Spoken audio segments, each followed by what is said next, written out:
সেন এমন হীন প্রবঞ্চক চক্রান্তকারী এ আমার আগে জানা ছিল না। মুখের কথায় বিশ্বাস করে 700 টাকা আমি গুনে দিলাম। আজ সে পৌষ মাসের মধ্যে আমায় ফিরিয়ে দেবে বলেছিল, কিন্তু আজ শ্রাবণ মাস শেষ, অদ্যাবধি টাকাগুলি ফেরত দেওয়ার নাম মাত্র করছে না, বরং চাইতে গেলে যাচ্ছে তাই বলে গালি দেয়। টাকাটা সে আদৌ ফিরিয়ে দেবে কিনা সন্দেহ, হয়তো মেরেই দেবে। কিন্তু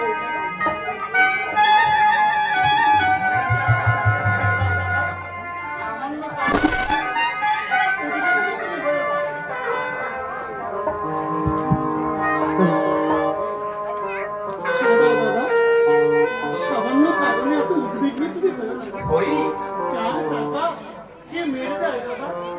হরি আরে বাবা চালাকি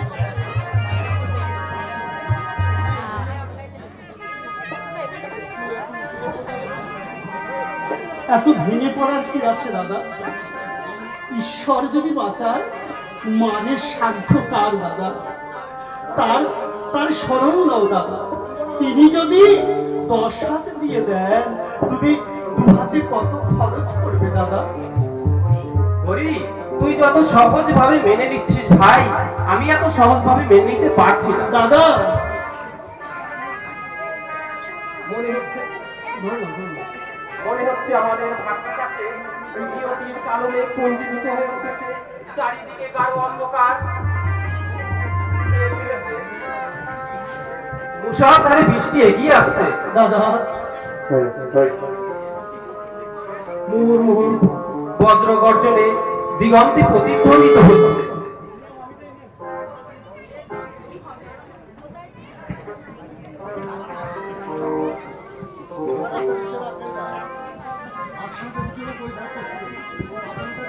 তুমি চিন্তা করো না দাদা, সব ঠিক হয়ে যাবে।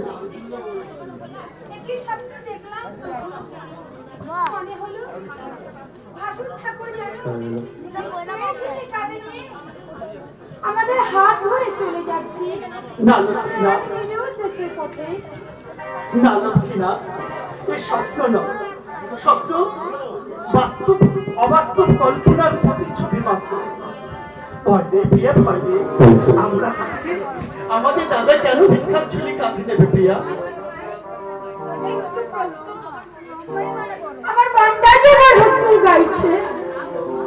না বৌমা, না, মিছে ভয় পেও না। গান যদি হয়ে থাকে তা জয়ের গান। নিয়তির নিষ্ঠুর পরিহাসে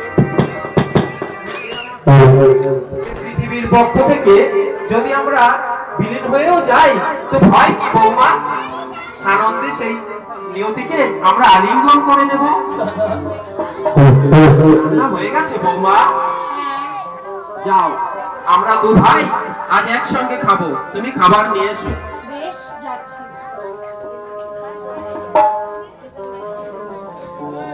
হরি রে, দাদা বৌমার সম্মুখে আমি সব গোপন করে গেলাম। সত্যি আমার মনটা বড় চঞ্চল হয়ে উঠেছে। সেদিন নায়েবের চোখে মুখে আমি জিজ্ঞাসার ছাপ দেখতে পেয়েছি ভাই। তুমি চিন্তা করো না দাদা, ভেঙে পড়ো, মনটাকে শক্ত করো, দেখবে সব ঠিক করে যাবে। ভাই ওরে, ভাই থাকতে দাদার কোনো কি বিপদ হতে পারে? তুমি চিন্তা করো না দাদা, ভগবানে বিশ্বাস রাখো, দেখবে সবকিছু কেমন আস্তে আস্তে ঠিক হয়ে যাচ্ছে। বিশ্বাস হারালে যে সবকিছু উল্টো পাল্টা হয়ে যাবে। চিন্তা তো হবেই ভাই।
বসুন।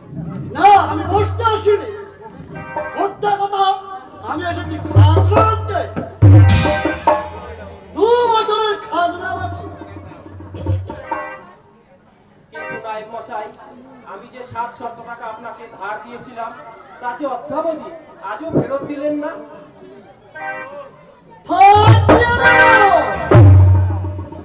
কি বললে? টাকা ধার দিয়েছো আমাকে? মোদ্দা কথা ফাটিয়ে দেব। এই ঠাকুর বংশে জন্মগ্রহণ করে এত বড় জয়জন্ত মিথ্যে কথা বলতে পারে? মুখে হাত বলো। কি বললেন নায়েব মশাই? আমার দাদা মিথ্যে কথা বলছে? হ্যাঁ, মিথ্যে কথা। না নায়েব মশাই না, ভুল হয়তো আপনি করেছেন, কিন্তু কিন্তু আমার দাদা যে মিথ্যে কথা বলতেই পারে না। 100 বার বলে, 1000 বার বলে। নায়েব মশাই, তোমার দাদা একটা জলজন্ত মিথ্যাবাদী। মোদ্দা কথা আমার দয়ার শরীর। তাই এখন আমি দাঁড়িয়ে দাঁড়িয়ে তোমাদের এই খণ্ডাম দেখছি। না হলে আমি একদম ফাটিয়ে দিতাম। নায়েব মশাই, লোকে এজন্যই বলে কলি ব্রাহ্মণ ডোরা সাপ, যে না মারে তার হয় মহাপাপ। কি বলছো চন্দ্রের কথা? আমার মুখে মুখে কথা।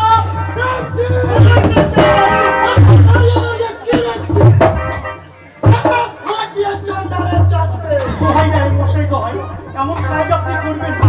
এর ফল যে আদৌ ভালো হবে না নায়েব মশাই। এমন কাজ করবেন না আপনি।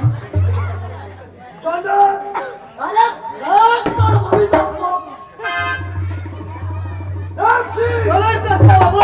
দাঁড়িয়ে দাঁড়িয়ে কি দেখছিস? দাঁত ফাটিয়ে।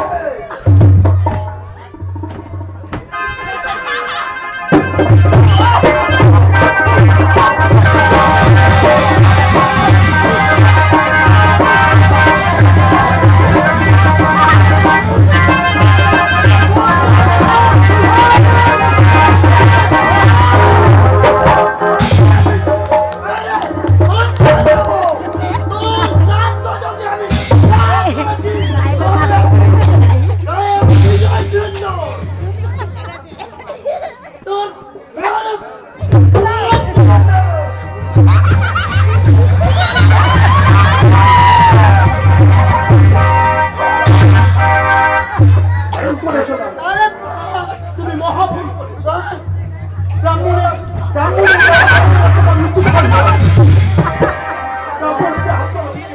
চুপ কর তুই হরি।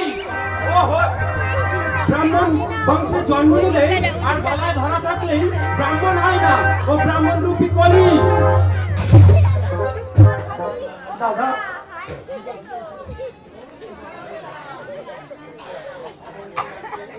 এমন দিন আসবে যেতে নদীর ওই পৈতে সাধারণ মানুষের কাছে আবর্জনা বলে মনে হবে।